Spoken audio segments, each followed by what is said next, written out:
밤이 깊었습니다.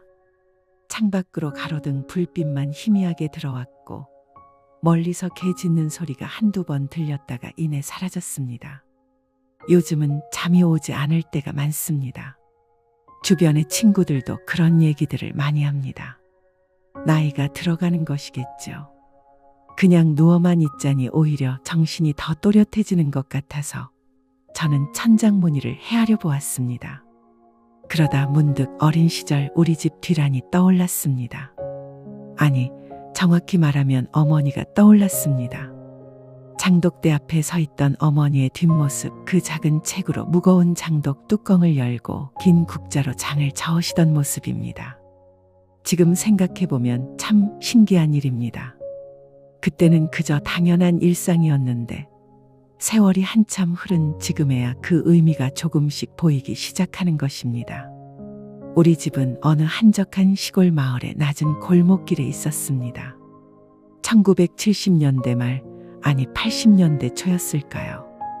그 시절 대부분의 집들이 그랬듯 우리 집도 담장이 낮아서 이웃집 마당이 훤히 들여다 보였습니다.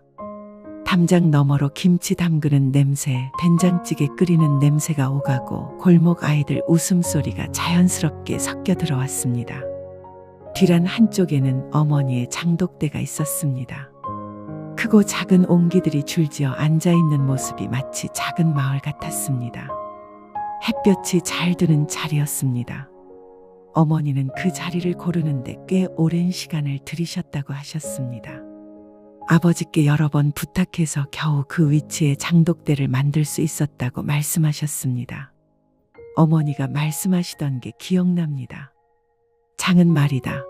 햇볕을 먹고 자란단다. 어린 저는 그 말이 무슨 뜻인지 잘 몰랐습니다. 장이 어떻게 자란다는 것일까요? 그냥 항아리 속에 가만히 있는 건데 말입니다. 하지만 어머니는 마치 아기를 돌보듯 장독대를 매일 살폈습니다. 비가 오면 뚜껑이 잘 덮여 있는지 확인하고 햇볕이 따가운 여름날에는 적당히 그늘을 만들어주기도 했습니다. 봄이 오면 어머니는 바빴습니다. 장 담글 준비를 해야 했으니까요. 겨울 내내 말려둔 메주를 꺼내와서 솔로 하나하나 문질러 닦으셨습니다. 저는 그 옆에서 멍하니 바라보곤 했습니다. 어머니의 손은 거칠었지만 움직임은 조심스러웠습니다. 마치 귀한 보물을 다루는 것처럼 말입니다. 메주를 닦는 어머니의 모습을 보면서 저는 가끔 이상한 생각을 했습니다. 어머니는 왜 저렇게 정성스럽게 하시는 걸까? 그냥 대충 씻으면 안 될까? 하지만 어머니는 단 한 번도 대충 하시는 법이 없었습니다. 매주 한 덩이를 닦는데도 10분 이상 걸리곤 했습니다. 어머니는 누구에게랄 것도 없이 혼잣말을 하셨습니다. 아이고 요놈들, 올해 메주가 잘 됐네 봐라. 색깔이 얼마나 곱냐. 아니, 혹시 메주한테 말을 거는 건 아니었을까요? 그런 생각이 들 정도로 어머니는 정성스러웠습니다. 깨끗이 씻은 메주를 옹기 속에 넣고 소금물을 부어 넣으셨습니다. 그리고는 붉은 고추 몇 개와 대추, 숫조각을 함께 넣으셨습니다. 제가 물었습니다. 왜 고추를 넣어요? 어머니가 대답하셨습니다. 나쁜 것들이 못 들어오게 하는 거지. 애군을 막는 거야. 어머니의 대답은 단순했지만 그 안에는 깊은 믿음이 담겨 있었습니다. 과학적 근거가 어떻고 하는 그런 게 중요한 게 아니었습니다. 어머니에게는 대대로 내려온 방식 그 자체가 진리였습니다. 그리고 그 방식대로 담근 장은 언제나 맛있었습니다. 장을 담그는 날이면 동네 아주머니 몇 분이 우리 집에 오셨습니다. 서로 도와가며 장을 담그는 것이 그 시절의 풍습이었습니다. 여자들은 마당에 둘러앉아 수다를 떨며 메주를 씻고 소금물을 만들었습니다. 그 광경이 참 정겨웠습니다. 옆집 아주머니가 말씀하셨습니다. 올해 메주 색깔이 참 좋네요. 어머니가 대답하셨습니다. 그러게 말이야. 콩을 잘 골라야 해. 콩이 좋아야 메주가 좋고 메주가 좋아야 장맛이 좋지. 여자들의 대화는 끝이 없었습니다. 장 담그는 방법부터 시작해서 자식 이야기, 시집살이 이야기까지 말입니다. 저는 그 옆에서 놀다가도 가끔 귀를 기울였습니다. 어른들의 이야기는 아이에게 금지된 영역 같으면서도 묘하게 재미있었습니다. 여름이 오면 장독대는 가장 바쁜 시간을 보냈습니다. 뜨거운 햇살 아래에서 옹기 속의 장들은 부글부글 끓었습니다. 정말 끓는 건 아니지만 발효가 한창 진행되는 소리가 가끔씩 들렸습니다. 보글보글 미세한 소리였습니다. 귀 기울이지 않으면 들을 수 없는 소리였습니다. 어머니는 아침마다 장독대에 나가셨습니다. 이슬이 채 마르기 전, 해가 뜨겁게 자결하기 전에 말입니다. 뚜껑을 하나씩 열어보시고 장 상태를 확인하셨습니다. 때로는 긴 나무 국자로 저어주시기도 했습니다. 공기를 먹이는 거라고 하셨습니다. 장도 숨을 쉬어야 한다고 말씀하셨습니다. 저는 가끔 어머니를 따라 장독대에 나갔습니다. 그러면 어머니는 저에게도 국자로 장을 저어보라고 하셨습니다. 무거운 국자를 들고 장을 저으면 끈적끈적한 감촉이 팔로 전해졌습니다. 그리고 코를 찌르는 듯한 강한 냄새가 났습니다. 처음에는 좋아하지 않았던 그 냄새가 나중에는 익숙하고 편안하게 느껴졌습니다. 여름 장독대에는 생명이 살았습니다. 개미들이 옹기 둘레를 기어다니고 나비가 날아와 잠시 앉았다 가기도 했습니다. 어머니는 그런 모습을 보시며 빙그레 웃으셨습니다. 살아있다는 증거라고 좋은 장에는 벌레도 꼬이고 나비도 오는 거라고 말씀하셨습니다. 저는 그때 그 말을 반쯤만 이해했습니다. 벌레가 꼬이는 게 왜 좋은 건지 잘 몰랐으니까요. 하지만 지금은 압니다. 화학조미료 범벅인 것들에는 벌레도 오지 않는다는 것을 말입니다. 자연스러운 것, 살아있는 것에만 생명이 모여든다는 것을 말입니다. 어느 무더운 여름날이었습니다. 저는 마당에서 친구들과 공기놀이를 하고 있었습니다. 햇볕이 너무 뜨거워서 그늘을 찾아 이리저리 옮겨다니며 놀았습니다. 그때 어머니가 부엌에서 나오셨습니다.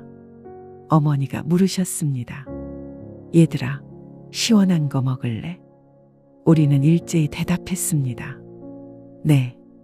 어머니는 부엌으로 들어가시더니 커다란 양푼의 식혜를 가져오셨습니다. 어머니가 직접 만드신 식혜였습니다. 그 안에는 동동 뜬 밥알과 얼음이 둥둥 떠다니고 있었습니다. 우리는 사발의 식혜를 따라 마셨습니다. 달콤하고 시원했습니다. 무더위가 싹 가시는 것 같았습니다. 친구들은 연신 감탄했습니다. 맛있다, 맛있다. 저는 왠지 뿌듯했습니다. 우리 어머니가 만든 식혜를 친구들이 맛있게 먹어주니까요. 장마철이 되면 어머니는 더욱 신경을 쓰셨습니다. 비가 조금이라도 새들어가면 장이 싱거워진다고 하셨습니다. 그래서 뚜껑을 더 꼼꼼히 덮으시고 혹시 모를 빗물을 대비해서 천 조각으로 틈을 막으셨습니다. 밤에 비가 내리면 어머니는 한밤중에도 일어나 장독대를 확인하러 나가셨습니다. 낮에 뚜껑 잘 닫아 놓았는데 왜 또 비 오는 한밤중에 그걸 보러 가시는지 알 수 없어서 전 어머니를 말렸습니다. 어머니가 말씀하셨습니다. 아니다. 한번 보고 와야 마음이 놓인다. 어머니는 고무신을 질질 끌며 빗속을 나가셨습니다. 손전등 불빛이 어둠 속에서 흔들리고 잠시 후 돌아오신 어머니는 젖은 머리카락을 쓸어 넘기며 안도의 한숨을 쉬셨습니다. 저는 이불 속에서 그런 어머니를 지켜보았습니다. 왜 저렇게까지 하시는 걸까? 비가 조금 들어간다고 해서 장이 망가지는 것도 아닐 텐데 말입니다. 하지만 어머니에게는 중요한 일이었습니다. 그것이 어머니의 일이었고 어머니의 책임이었으니까요. 그때는 몰랐습니다. 어머니에게 장독대가 얼마나 소중한 것인지를 말입니다. 그것이 단순히 먹을거리를 만드는 도구가 아니라 가족을 지키는 어머니만의 방식이었다는 것을 말입니다. 정성으로 담근 장은 가족의 건강을 지켜주고 어머니의 사랑을 전해주는 매개체였습니다. 장마가 지나고 햇볕이 다시 나면 어머니는 젖은 천을 걷어내고 옹기 주변을 깨끗이 닦으셨습니다. 그리고 뚜껑을 하나씩 열어 장 상태를 확인하셨습니다. 다행히 비가 들어가지 않았으면 안도하시고 만약 조금이라도 물이 들어갔으면 그 부분을 떠내셨습니다. 가을이 되면 장맛이 무르익었습니다. 봄에 담근 간장은 맑고 깊은 빛깔을 띠었고 된장은 고소한 냄새를 풍겼습니다. 어머니는 간장을 떠서 햇볕에 비춰보셨습니다. 맑은 호박빛이었습니다. 그 빛깔을 보시며 만족스러운 표정을 지으셨습니다. 어머니가 말씀하셨습니다. 올해 간장 색이 참 좋구나. 저는 영문도 모르고 고개를 끄덕였습니다. 간장이 간장이지 색깔이 뭐가 중요한가 싶었습니다. 하지만 어머니에게는 그 모든 것이 중요했습니다. 색깔, 냄새, 맛, 질감 하나하나가 다 의미가 있었습니다. 그것은 어머니가 한 해 동안 쏟은 정성의 결과였으니까요. 가을에는 고추장도 새로 담갔습니다. 찹쌀로 고두밥을 지어식히고 고춧가루와 메주가루, 소금을 섞어 반죽하듯 치드셨습니다. 저는 그 옆에서 구경만 했습니다. 가끔 어머니가 말씀하셨습니다. 이리 와서 맛 좀 봐라. 그러면서 손가락에 묻은 고추장을 맛보게 하셨습니다. 달콤하면서도 얼큰했습니다. 그리고 뭔가 깊은 맛이 있었습니다. 어머니가 물으셨습니다. 어때? 맛있지? 저는 솔직하게 대답했습니다. 응, 맛있어요. 근데 좀 매워요. 어머니는 활짝 웃으셨습니다. 자식이 맛있다고 하는 그 한마디에 어머니는 모든 피로가 풀리는 것 같으셨습니다. 지금 생각해보면 어머니는 그렇게 살아오신 분이었습니다. 가족이 맛있게 먹는 모습, 그것만으로 충분히 행복해 하시던 분입니다. 고추장을 담그는 날이면 어머니는 특별한 비법을 알려주시곤 했습니다. 조청을 조금 넣으면 맛이 더 깊어진다라든가, 엿기름을 살짝 넣으면 단맛이 자연스럽다라든가 하는 것들이었습니다. 저는 그때는 그냥 듣고 흘렸지만 나중에 어머니가 안 계실 때를 대비해서 그 비법들을 기억해 두었어야 했습니다. 겨울이 오면 장독대는 조용해졌습니다. 하얀 눈이 옹기 위에 소복이 쌓이고 바람이 불면 눈이 날렸습니다. 어머니는 눈을 털어내시고 옹기가 얼지 않도록 지프로 감싸주셨습니다. 마치 아기를 포대기에 싸듯이 말입니다. 겨울 장독대 앞에 선 어머니의 뒷모습은 유난히 작아 보였습니다. 두터운 누비옷을 입으셨지만 찬바람에 어깨가 움츠러들어 보였습니다. 그래도 어머니는 매일 장독대를 확인하셨습니다. 추워도 눈이 와도 말입니다. 어느 겨울날이었습니다. 눈이 펑펑 내리던 날이었습니다. 저는 방 안에서 아랫목에 붙어 만화책을 보고 있었습니다. 밖은 추웠지만 방 안은 따뜻했습니다. 아랫목에 온기가 온몸으로 전해졌습니다. 그때 어머니가 부엌에서 저를 부르셨습니다. 어머니가 말씀하셨습니다. 얘야, 이리 와봐라. 저는 귀찮은 듯 일어나 부엌으로 갔습니다. 어머니는 무엇인가를 냄비에 끓이고 계셨습니다. 구수한 냄새가 났습니다. 김이 모락모락 피어올랐고 부엌 전체가 따뜻했습니다. 제가 물었습니다. 뭐예요? 어머니가 대답하셨습니다. 된장찌개다. 추운데 뜨끈한 것 먹어야지.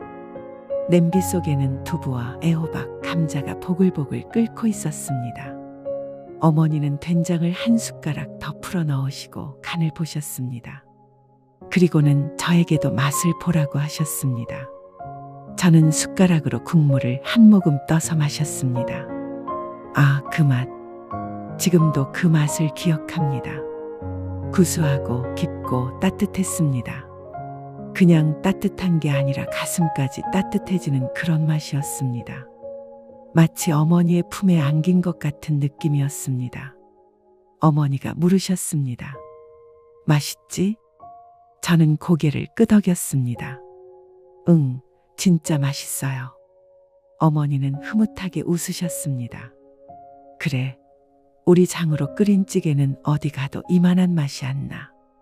그 말씀에는 자부심이 담겨 있었습니다. 평생 살림을 해온 여인으로서의 자부심, 가족을 위해 정성을 다해온 사람만이 가질 수 있는 그런 자부심이었습니다. 저는 그때 그것을 깨닫지 못했습니다. 그냥 맛있다는 것만 느꼈을 뿐입니다. 하지만 지금은 압니다. 그 된장찌개 한 그릇에 어머니의 얼마나 많은 시간과 정성이 들어갔는지를 말입니다. 봄에 메주를 씻고, 여름에 햇볕을 먹이고, 가을에 간을 맞추고, 겨울에 얼지 않도록 지켜온 그 모든 시간이 한 그릇의 찌개가 되어 제 앞에 놓인 것임을 말입니다. 어머니의 장독대는 단순한 장 보관소가 아니었습니다. 그곳은 어머니의 작은 우주였습니다. 사계절이 순환하는 곳이고 생명이 자라는 곳이었습니다. 그리고 무엇보다 사랑이 익어가는 곳이었습니다. 어머니는 장을 나눠주시기도 했습니다. 이웃집 아주머니가 오시면 말씀하셨습니다. 간장 좀 가져가요. 그러시며 유리병에 간장을 담아주셨습니다. 된장도 마찬가지였습니다. 장 담글 형편이 안 되는 집이 있으면 어머니는 기꺼이 나눠주셨습니다. 이웃이 사양했습니다. 에이, 됐어요. 제가 어떡해요. 어머니는 말씀하셨습니다. 아이고, 뭘 이거 나눠 먹으라고 만드는 거지. 실제로 그랬습니다. 어머니에게 장은 혼자 먹기 위한 게 아니었습니다. 함께 나누기 위한 것이었습니다. 그 시절에는 그게 자연스러운 일이었습니다. 나눔이 특별한 게 아니라 당연한 일이었던 시절이었습니다. 장을 나눠받은 이웃은 나중에 김치를 담그면 우리 집에 김치를 갖다 주셨고, 떡을 하면 떡을 나눠주셨습니다. 누가 먼저랄 것도 없이 서로가 서로에게 자연스럽게 베풀었습니다. 그것이 골목길 사람들의 삶이었습니다. 제가 초등학교에 다닐 때였습니다. 옆집 아주머니 남편이 갑자기 병원에 입원하셨습니다. 그 집은 한동안 어수선했습니다. 어머니는 그 소식을 듣자마자 된장찌개를 끓여서 옆집에 갖다 주셨습니다. 그리고 며칠에 한 번씩 반찬을 만들어 나눠주셨습니다. 어머니는 말씀하셨습니다. 이럴 때 서로 돕고 살아야지. 옆집 아주머니는 눈물을 흘리며 고마워하셨습니다. 나중에 남편이 퇴원하고 상황이 나아지자 그 아주머니는 우리 집에 인사를 오셨습니다. 손에는 과일 한 박스를 들고 계셨습니다. 그 아주머니가 말씀하셨습니다. 그때 도움이 얼마나 컸는지 몰라요. 정말 고마웠어요. 어머니는 손사래를 치셨지만 얼굴에는 웃음이 가득했습니다. 누군가를 도울 수 있다는 것, 그것이 어머니에게는 기쁨이었습니다. 가끔 어머니는 장독대 앞에 오래 서 계셨습니다. 뚜껑을 열지도 않고 그냥 옹기들을 바라보고만 계셨습니다. 저는 그게 이상했습니다. 뭘 그렇게 보는 걸까요? 지금 생각해보면 어머니는 그냥 생각에 잠기셨던 것 같습니다. 인생을 돌아보셨던 게 아닐까요? 장이 익어가듯 세월도 흘러가고 자식들도 자라고 그렇게 모든 것이 변해가는 것에 대해 생각하셨던 게 아닐까 싶습니다. 어머니는 말씀이 적으셨습니다. 사랑한다는 말도 잘 안 하셨고 수고했다는 말도 거의 하지 않으셨습니다. 그저 묵묵히 집안일을 하시고 밥을 차리시고 우리를 돌보셨습니다. 말 대신 행동으로 모든 것을 표현하시는 분이었습니다. 그런 어머니에게 장독대는 자신을 표현하는 방식이었는지도 모릅니다. 정성스럽게 장을 담그고 사계절 내내 돌보고 가족들에게 맛있는 음식을 만들어주는 것, 그것이 어머니가 사랑을 표현하는 방법이었습니다. 세월은 흘렀습니다. 저는 자라서 집을 떠났고 도시에서 바쁘게 살았습니다. 가끔 고향에 내려가면 어머니는 여전히 장독대를 돌보고 계셨습니다. 다만 몸이 예전 같지 않아 조금 더 힘들어 하시는 것 같았습니다. 제가 말했습니다. 어머니, 이제 장 담그지 마세요. 시장에 가면 다 있잖아요. 어머니는 고개를 저으셨습니다. 그게 어디 장 맛이 나냐, 그냥 짜기만 하지. 어머니에게는 시판장이 장이 아니었습니다. 정성이 들어가지 않은 것, 시간이 들어가지 않은 것은 진짜가 아니었습니다. 어머니는 끝까지 자신의 방식을 고집하셨습니다. 그러던 어느 해봄, 어머니는 장을 담그지 못하셨습니다. 몸이 많이 안 좋으셨기 때문입니다. 병원에 입원하셔서 한동안 집에 계시지 못했습니다. 저는 그때 본가에 가 있었는데 뒤란에 장독대를 보니 마음이 이상했습니다. 옹기들이 그대로 있었습니다. 하지만 주인을 잃은 것 같았습니다. 뚜껑 위에 먼지가 쌓여 있었고 옹기 주변에 자풀이 자라 있었습니다. 저는 그것을 보며 눈물이 났습니다. 어머니가 평생 갖고 온 장독대가 이렇게 방치되어 있다는 게 너무 슬펐습니다. 저는 걸레를 가져와 옹기들을 닦았습니다. 서툴렀지만 어머니가 하시던 대로 뚜껑을 하나씩 열어보았습니다. 간장, 된장, 고추장 모두 그대로 있었습니다. 여전히 구수한 냄새가 났습니다. 옹기를 닦으면서 저는 울었습니다.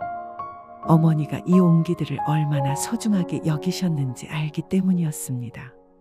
매일 아침 정성스럽게 돌보시던 모습이 눈에 선했습니다. 저는 어머니 대신 장독대를 돌보았습니다. 서툴고 부족했지만 정성만큼은 다했습니다. 저는 그때 깨달았습니다. 이 장독대가 어머니에게 얼마나 소중했는지를 말입니다. 그리고 이것이 단순한 장 보관소가 아니라 어머니의 인생 그 자체였다는 것을 말입니다. 정성, 인내, 사랑, 모든 것이 이 작은 공간에 담겨 있었습니다. 어머니는 다행히 회복하셨습니다. 그리고 다시 집으로 돌아오셨습니다. 집에 오시자마자 제일 먼저 가신 곳이 어디였을까요? 장독대였습니다. 어머니는 지팡이의 의지에 천천히 걸어가셔서 옹기들을 하나하나 살펴보셨습니다. 어머니가 물으셨습니다. 누가 닦았냐? 저는 대답했습니다. 제가요. 어머니는 아무 말씀 없이 고개만 끄덕이셨습니다. 하지만 저는 알 수 있었습니다. 어머니가 기뻐하신다는 것을, 고마워하신다는 것을 말입니다. 어머니는 말하지 않으셨지만 그 눈빛에 모든 것이 담겨 있었습니다. 그 후로도 어머니는 몇 년 더 장을 담그셨습니다. 예전만큼 많이는 아니었지만 그래도 매년 봄이면 어김없이 매주를 씻고 장을 담그셨습니다. 저는 그것을 지켜보며 생각했습니다. 어머니에게 장 담그기는 단순한 노동이 아니구나. 그것은 삶의 방식이고 존재의 이유이며 자신을 표현하는 언어구나 하고 말입니다. 지금 저는 어머니의 나이가 되어갑니다. 아직 어머니만큼은 아니지만 그래도 조금씩 나이를 먹어갑니다. 그리고 어머니가 살아온 방식에 대해 생각하게 됩니다. 어머니는 화려하게 사신 분이 아니었습니다. 드라마틱한 일도 대단한 성취도 없으셨습니다. 그냥 평범하게 묵묵히 자신에게 주어진 일을 하시며 사셨습니다. 밥을 짓고 빨래를 하고 장을 담그고 그렇게 반복되는 일상 속에서 한평생을 보내셨습니다. 하지만 그 일상이 얼마나 위대한 것인지 저는 이제야 깨닫습니다. 매일매일을 성실하게 살아가는 것, 가족을 위해 정성을 다하는 것, 말없이 사랑을 실천하는 것, 그것이 얼마나 아름다운 삶인지 말입니다. 장독대 앞에 서 있던 어머니의 뒷모습이 떠오릅니다. 작은 체구, 구부정한 어깨, 거친 손. 하지만 그 모습이 지금은 가장 아름답게 느껴집니다. 인생의 무게를 묵묵히 견뎌온 사람만이 가질 수 있는 그런 아름다움입니다. 어머니는 가르치지 않으셨습니다. 이렇게 살아라, 저렇게 해라 하는 말씀을 하지 않으셨습니다. 그저 보여주셨을 뿐입니다. 묵묵히 자신의 삶을 살아가는 모습으로 말입니다. 그것이 가장 큰 가르침이었습니다. 장이 익어가는 데는 시간이 필요합니다. 하루 이틀에 되는 일이 아닙니다. 봄, 여름, 가을, 겨울, 사계절을 다 거쳐야 비로소 깊은 맛이 납니다.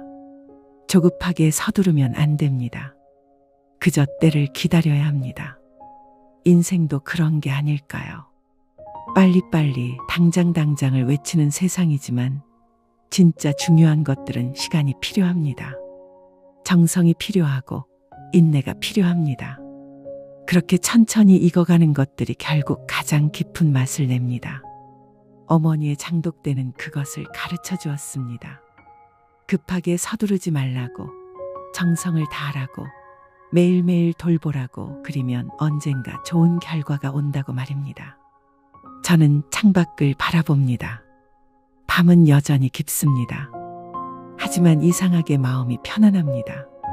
어머니를 생각하니 마음이 따뜻해집니다. 지금쯤 어머니는 주무시고 계실까요? 평생 쉴 새 없이 일만 하시던 어머니, 이제는 편히 쉬셨으면 좋겠습니다. 어머니가 담근 장맛이 그립습니다. 구수하고 깊은 그 맛, 마트에서 파는 장으로는 절대 낼 수 없는 그 맛입니다. 그 맛 속에는 어머니의 정성이, 사랑이, 세월이 다 담겨 있었습니다. 저도 언젠가 장을 담가 볼까요? 어머니처럼 말입니다.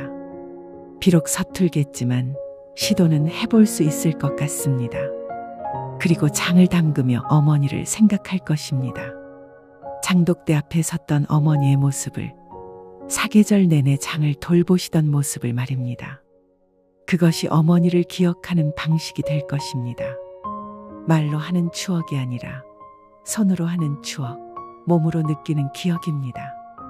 그렇게 어머니가 살아온 방식을 따라가다 보면 어머니를 조금 더 이해하게 되지 않을까요? 밖에서 바람 소리가 들립니다. 나뭇가지가 흔들리는 소리, 멀리서 차 지나가는 소리, 이 모든 소리가 밤의 일부입니다. 고요하지만 완전히 고요하지는 않습니다. 그 사이에 어딘가입니다. 이런 밤이면 생각이 깊어집니다. 지나온 날들이 떠오르고 소중한 사람들이 그리워집니다. 특히 어머니가 평생을 우리를 위해 사셨던 어머니가 말입니다. 어머니는 화려한 말을 하지 않으셨습니다. 문학적인 표현도 철학적인 사색도 하지 않으셨습니다. 그저 살아가셨습니다. 성실하게, 묵묵히, 정성스럽게 말입니다. 그것이 어머니의 철학이었고 어머니의 문학이었습니다. 장독대는 그런 어머니를 상징하는 것 같습니다. 눈에 띄지 않지만 없어서는 안 될 존재, 매일 보지만 소중함을 잘 모르는 존재입니다. 하지만 막상 없으면 그 빈자리가 크게 느껴지는 존재입니다. 어머니, 감사합니다. 말로는 잘 표현 못했지만 정말 감사합니다. 평생 우리를 위해 사셔서 맛있는 장을 담가주셔서 말없이 사랑을 베풀어 주셔서 말입니다. 이 밤이 지나면 또 아침이 올 것입니다. 해가 뜨면 새로운 하루가 시작될 것입니다. 그리고 저는 또 바쁘게 살아갈 것입니다. 하지만 가끔씩은 멈춰서서 생각할 것입니다. 어머니를, 장독대를, 그 앞에 섰던 어머니의 뒷모습을 말입니다. 그것만으로도 충분합니다. 기억하는 것, 감사하는 것, 그리고 그 방식을 조금이나마 배우려고 노력하는 것, 그것이 제가 어머니께 드릴 수 있는 것입니다. 눈이 감깁니다. 조금씩, 천천히. 어머니 생각을 하니 마음이 편안합니다. 따뜻합니다. 마치 어린 시절 어머니 품에 안긴 것 같습니다.